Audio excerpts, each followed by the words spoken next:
all with your weekly update for September 21st. 2 weeks ago, both the administration and the Fed announced with straight faces that the recession was over and the signs of economic recovery were clear. Then last week, the president made a stunning decision that signals the administration's determination to repeat the mistakes of the Great Depression.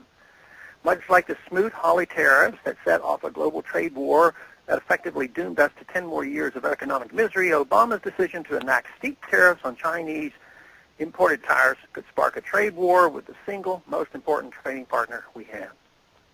Not only does China manufacture a whole host of products that end up on American store shelves, they are also still buying our Treasury debt. One has to wonder why this course of action is being undertaken if the administration really believes its own statements about economic recovery.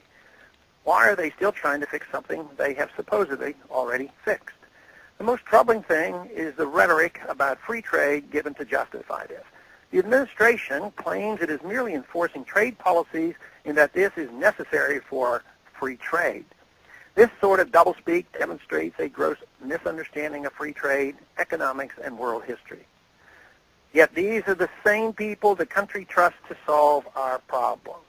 This sort of thing should remove all doubt about the credibility of the decision makers in Washington. The truth is, this will hurt American consumers by driving up prices on tires and cars. This will also complicate matters for our already crippled manufacturing and agricultural industries if and when China retaliates against U.S.-made products. Whatever jobs might be saved in the tire and steel industries here as a result of this protectionist measure will likely be lost in other American industries.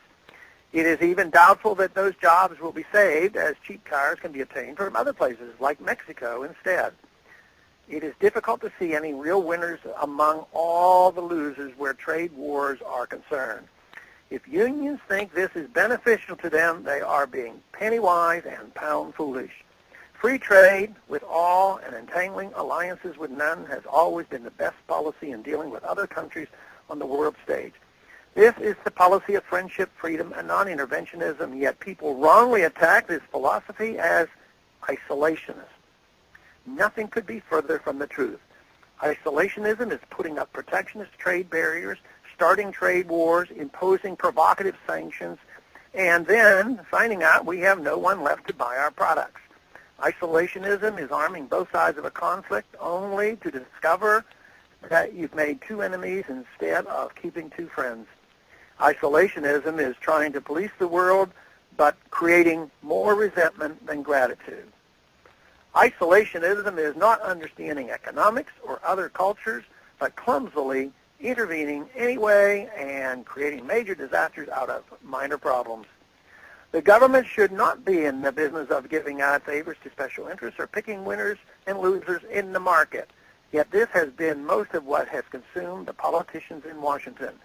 It has reached a fevered pitch lately, and it needs to end if we are ever to regain a functional and prosperous economy. Thanks for calling this update. A new update is placed on this number, 888-322-1414, every Monday morning. The written text can be found on my website, www.house.gov/Paul, under the heading Texas Straight Talk. Thanks for calling.